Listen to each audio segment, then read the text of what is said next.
So if you are an investor looking for a property investment in San Diego, well, you definitely want to watch this video because some big things changed that you need to know about. My name is Dan Parker. I'm a local real estate agent here in San Diego with the Best Life Home Team. And if you are looking to buy or sell a house here in San Diego, reach out. My team and I, we would love to help. We work with a lot of buyers and sellers in these last couple of years, and we'd love to help you too. Now, the number one request I get from people looking for an investment property here in San Diego is they're looking for an Airbnb or short-term rental property. Why? Because you can make 2 to 3 times as much income as you can from a traditional long-term rental property. And if I'm being completely honest, it's damn near impossible to actually cash flow a traditional rental property based off of today's housing prices, putting 20% down on that property, and then actually making a profit every month and not going negative, which I'm going to explain more here in a little bit. But what's important to know here is the city of San Diego just changed their short-term rental rules that's going to cap the total number of short-term rentals in all of the city of San Diego at 1%. So that will go from about the 12,000 homes that we currently have in the city of San Diego that are short-term rentals down to about 5,500. Now, there are some exceptions here. One of the big ones is going to be any homes in Mission Beach. They're going to allow that cap to be at 30%, but the rest of city of San Diego is going to be capped at 1% of total homes. And this is expected to go into effect in January of 2023, where there's going to be a lottery to select who is going to be allowed to continue running their short-term rentals and their Airbnbs. Like I mentioned in my previous video, this is actually a great thing if you're looking to buy or rent out there, especially in the next couple of months in Q1 of 2023. It's not the best news for potential investors out there, but that's okay because I have some great hacks and options for you at the end of this video. But first, let's just go over a really quick example of what you can make when you buy a property and rent it out long-term versus an Airbnb. I just want to show you how impactful this can be. All right, so let's take this property for example. This is a condo in Pacific Beach, beautiful ocean views, highly upgraded. If I go through some of these photos, I mean, it's a nice place. Now, let's just pretend like this HOA allows short-term rentals, which, you know, it may or may not. That's something that you'd have to figure out if you were really looking to invest in this property. So $1 million home, if you spent $1 million on it, that is going to come out to about a $6,000 a month mortgage payment. So this is just a basic Google mortgage calculator. This is one of the first ones that's going to pop up. So $6,000 a month, if you're putting 20% down on that home, that includes your property taxes, that includes your HOA. So $6,000 a month for that $1 million property. Now, if you wanted to rent it out, what I like about Zillow is they have not only their Zestimate for how much they think home values are, but they're also going to provide what they call a rent Zestimate on a lot of properties, what they believe this home is going to rent for. And for this property, for a long-term rental, they're saying about $3,600 a month is what you can expect. Now, this is not the end-all be-all. All these numbers are quick numbers I'm throwing at you so we can quickly analyze as an investor whether this would make sense or not.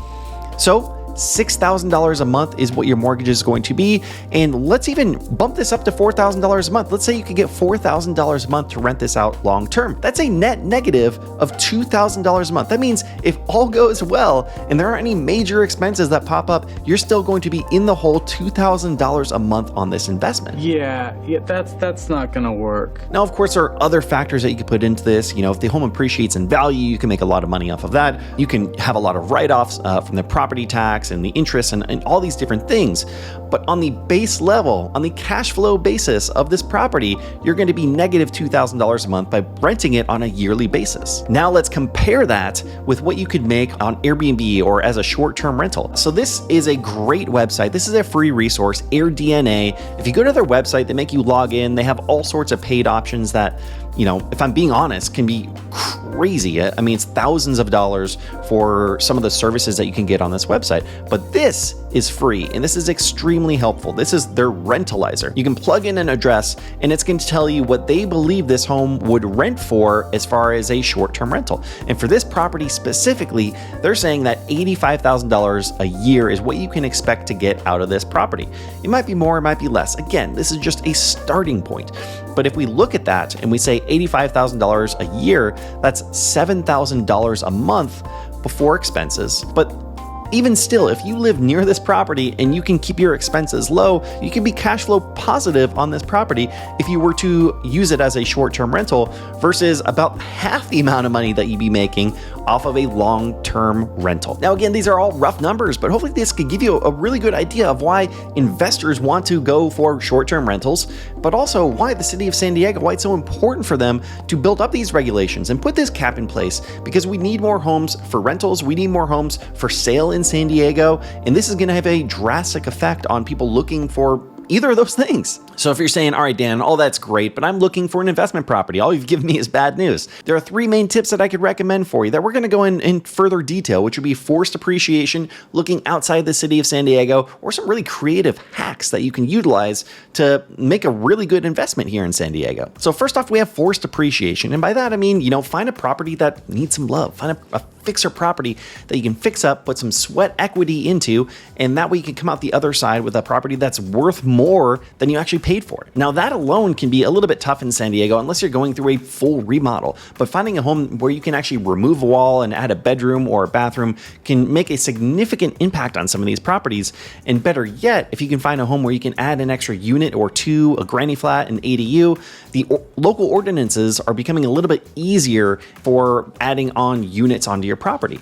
Doesn't mean they're going to be cheap, but it's easier to get done. It's easier to get approved from the city. And next up, you can look outside the city of San Diego. You can still be in the county. Remember, the city of San Diego is a little bit less than half the population of San Diego County. So there are a lot of North County areas and cities that you can check out that allow more short-term rentals. And I think it's best to find cities that actually have more rules than less, as long as you can still get in and make use of those rules and find a property that will be allowed for a short-term rental. Some specifics on some of these cities: you have ENCINITAS that has a 3-night minimum and can be a little bit more restrictive as far as how many guests can stay in the property. CARLSBAD only allows short-term rentals along what they call the coastal zone. And OCEANSIDE restricts any properties that have added on an ADU or granny flat after September of 2019. So every city has their own rules. I would recommend just Google short-term rental rules blank. CARLSBAD, OCEANSIDE, Vista, whatever area that you're looking into, and make sure that you really know the rules before you start looking at an investment strategy for a specific property in that area. Or maybe my favorite, if you are considering an investment property in the city of San Diego, you can house hack. And this is good for, especially for people that are just getting into investing, or maybe you have a son or daughter or some family member that's going to school down in San Diego or is working down in San Diego. You can house hack these properties. And by that, I mean there's a permanent resident that lives on site and you're only renting out specific rooms or specific units on the property. This is going to put you into what is tier 2 in San Diego, the city of San Diego's rules, which is going to allow you to actually still get that permit. If you're living in that property personally for 75% of the year, or there's a permanent resident in that property for 75% of the year, then you will still be allowed to rent out some of the property. And I also want to make sure, if you are considering an investment property in San Diego or really anywhere, make sure that you check out Bigger Pockets. I think objectively, they are the #1 resource for real estate investing out there. Between their books, their forums, their podcasts, their articles, they have so many resources. It's definitely worth checking out. And if you are considering investing in San Diego, you definitely want to start by looking into the neighborhoods that have the most potential for growth. They are the most up-and-coming neighborhoods in San Diego, which, hey, is exactly what Jaycation and I talked about in this video right here. And of course, keep my team and I in mind if you are looking to buy or sell a house anywhere in San Diego County. We'd love to help. Thanks so much for watching. We'll see you next time.